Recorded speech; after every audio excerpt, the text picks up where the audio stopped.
Trong cuộc sống hiện đại hàng ngày, chúng ta thường xuyên tương tác với các đối tượng chung quanh, từ các hạt nhỏ nhất cho đến những cấu trúc lớn nhất.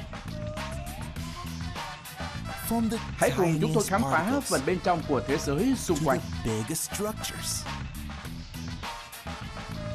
Đây là chương trình Bên trong các sự vật.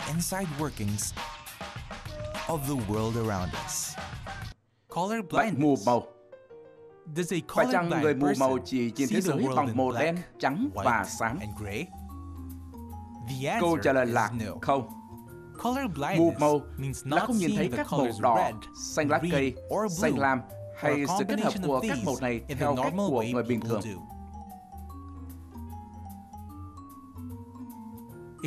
Hiếm khi người mù màu hoàn toàn không nhìn thấy màu sắc.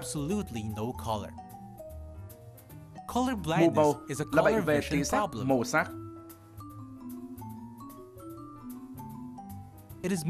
Đây là một bệnh bẩm sinh chủ yếu do di truyền hoặc do gen.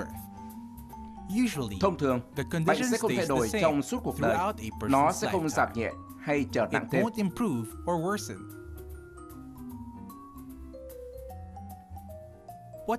Điều gì xảy ra khi một người bị mù màu? Hãy cùng tìm hiểu cách xử lý màu sắc của mắt. Mắt có hai loại tế bào nhạy cảm với ánh sáng, tế bào hình que và hình nón. Cả hai đều có trong võng mạc là cơ quan xử lý hình ảnh ở phía sau mắt. Các tế bào hình que hoạt động khi ánh sáng yếu để giúp nhìn ban đêm, còn các tế bào hình nón thì hoạt động trong ánh sáng ban ngày và giúp phân biệt màu sắc. Thông thường, một người bình thường có 3 loại tế bào hình nón. Mỗi loại cảm nhận một màu đỏ, lục hay lam. Khi bạn nhìn vào một vật, ánh sáng từ vật đó đi vào mắt bạn và kích thích các tế bào hình nón. Sau đó, não bộ sẽ xử lý tín hiệu từ các tế bào hình nón để bạn có thể xác định màu sắc của vật. 3 loại tế bào hình nón luôn cùng nhau hoạt động để bạn có thể nhìn thấy toàn bộ các màu sắc. Chẳng hạn khi các tế bào đỏ và xanh lam được kích thích cùng lúc, bạn sẽ thấy màu tím.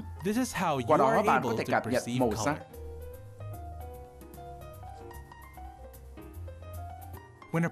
Khi một người bị mù màu, điều này có nghĩa là có một loại trong các tế bào hình nón không hoạt động bình thường. Hệ quả là anh ấy sẽ không thể nhìn thấy một trong 3 màu cơ bản, hoặc chỉ nhìn thấy một sắc thái khác của nó hay một màu khác hoàn toàn. Tình trạng phổ biến nhất là mù màu đỏ và xanh lục. Người bệnh không phân biệt được màu đỏ và xanh lục. Một số ít người bị mù màu mà không do di truyền. Nguyên nhân phổ biến nhất là do lão hóa, các tổn thương hay bệnh lý về mắt hoặc tác dụng phụ của một số loại thuốc.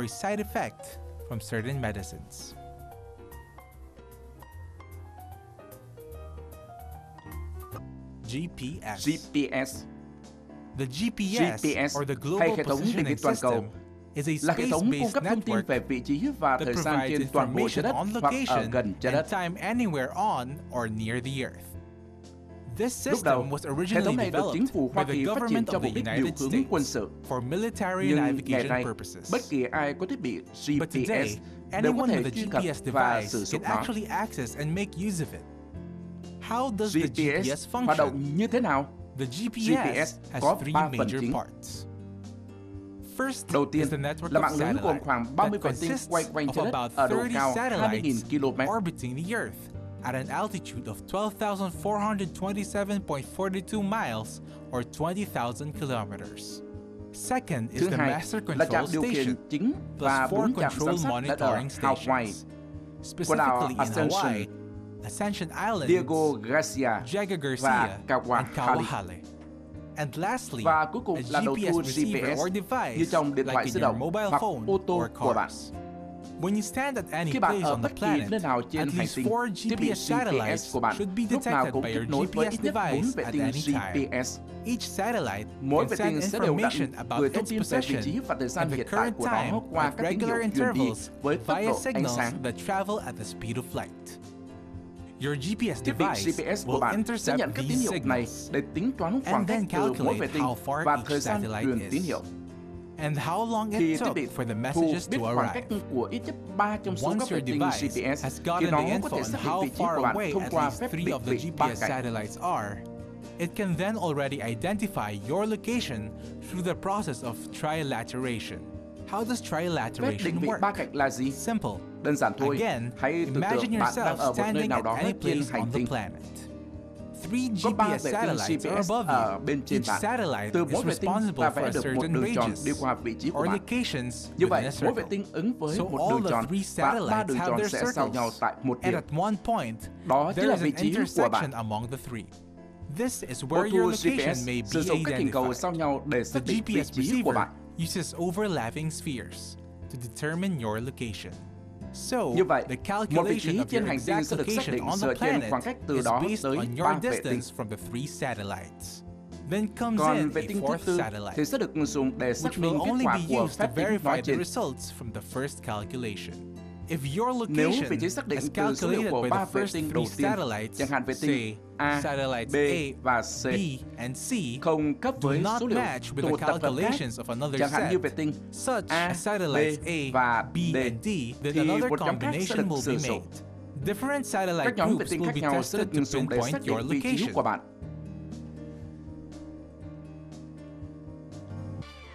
Tornadoes. Lốc xoáy. Tornadoes Lốc are xoáy extreme là biểu hiện effects cực of hạn của supercell các cơn bão thunderstorms. supercell. Supercell storms Bão are supercell là thunderstorms những cơn with bão đi powerful kèm với các luồng gió updrafts hút lên or the hay strong gió giật upward cực mạnh. current or gush of air. Supercell Các lốc xoáy tornadoes are more supercell mạnh powerful hơn than những lốc those xoáy that hít do bình not thường. come from supercells. Ví dụ Examples of về lốc xoáy hít non-supercell bình thường tornadoes là lốc are the xoáy ngắn và gustnadoes vòi and dầu. the landsprouts. Lốc Gustnadoes xoáy are ngắn là short-lived, những xoáy mây mức độ thấp, low-level swirls tồn tại of trong thời gian rotating ngắn, clouds có thể that do may dông bão result tạo from nên. severe thunderstorms. While Còn vòi landsprouts rồng or dust hay sheet lốc xoáy tornadoes ống bụi thì occur ổn in định drier hơn, areas xảy ra with ở high các khu base vực storms hanh khô and have khi có low bão level trên cao. instability. Now, Vậy how lốc xoáy exactly hình do thành these như thế nào? tornadoes form? Here's a Sau đây là phân tích step-by-step từng breakdown. bước. Step 1. Bước 1. All Tất cả winds, gió, storms, bão and và lốc xoáy tornadoes đều hình thành khi form mặt when the trời sun làm heats nóng up bề the mặt land đất liền. surface. This is Điều này because là the do heat nhiệt causes làm the cho không less khí nhẹ heavy hơn air dâng to cao. rise. When Khi this đó không happens, khí nóng the hot trộn air lẫn với mixes không with khí the lạnh cooler, nặng hơn heavier ở phía air trên. above it. Plus, Ngoài there ra, are also còn có wind các cơn shears gió to cắt help the khiến cho air không set khí off thoát and ra và rise. dâng cao. Wind Gió cắt shears hình thành khi form hai when luồng two gió có winds độ of cao different và tốc độ levels khác nhau and hợp speeds lại ở một vị above the trí trên ground mặt đất. flow together in a location. Step 2. Bước 2. The faster Cơn gió moving nhanh wind hơn bắt đầu begins to xoay tròn, spin, cuốn lấy roll và over, chế ngự cơn and gió nhỏ dominate the hơn. smaller wind. As this Khi đó happens, chúng chiếm nhiều the không bundle gian of và trở nên winds lớn gathers hơn. space and becomes bigger in size. Step 3. Bước 3. You can Bạn có thể imagine the hình dung wind nó now như as một a cơn gió horizontal ngang đang wind. xoay tròn It's và spinning lăn nhanh and như rolling một hình fast trụ. like a cylinder. When these Khi tiếp continue tục to tập gather hợp và phát space triển and lớn grow hơn, bigger, cơn gió it cũng trở nên becomes more mạnh mẽ hơn. powerful too. It Nó cuốn encourages theo more nhiều không khí warm air ấm to và dâng join cao, and tạo rise ra luồng gió vertically hút lên trên. upwards, causing an updraft. Step 4. Bước 4. Because more Vì warm khí air ấm goes dâng cao up, nhiều hơn the spinning nên cơn winds gió mix xoáy with trộn lẫn more với dòng updraft. khí đi lên. It Nó tiếp continues tục phát triển growing lớn bigger hơn and và di going chuyển nhanh faster, hơn. increasing momentum. Step 5. Bước 5. At this Lúc bấy point, giờ, the các spinning cơn gió winds are xoáy strong đã đủ enough that mạnh it để creates tạo a ra một vortex, dòng xoáy nơi or toàn an bộ khối entire không mass khí of xoay tròn. whirling air. This Điều means này có nghĩa là the wind gió has đã gathered thu enough thập đủ năng energy lượng to để fuel tự itself. duy trì. Step 6. Bước 6. The tornado Cơn is lốc now xoáy fully hoàn chỉnh formed. hình thành. When the Khi đầu nhọn tornado's của cơn lốc pointed xoáy part từ reaches đám the mây ground tiếp from the cận mặt đất, cloud, this nó is the sẽ tiếp touchdown. tục di chuyển theo hướng của gió bão. Now, Phá it will hủy continue moving in mọi the thứ same trên đường đi direction của as mình. the storm winds.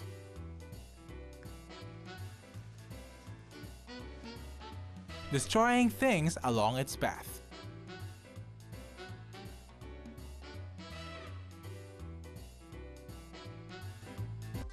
Camouflage. Sự ngụy trang. Most Hầu animals hết have a các loài động natural vật đều có kỹ camouflage năng for ngụy trang để survival sinh tồn, skills, helping them giúp find chúng tìm food kiếm thức and ăn protecting và them bảo vệ from chúng khi possible gặp attack. nguy.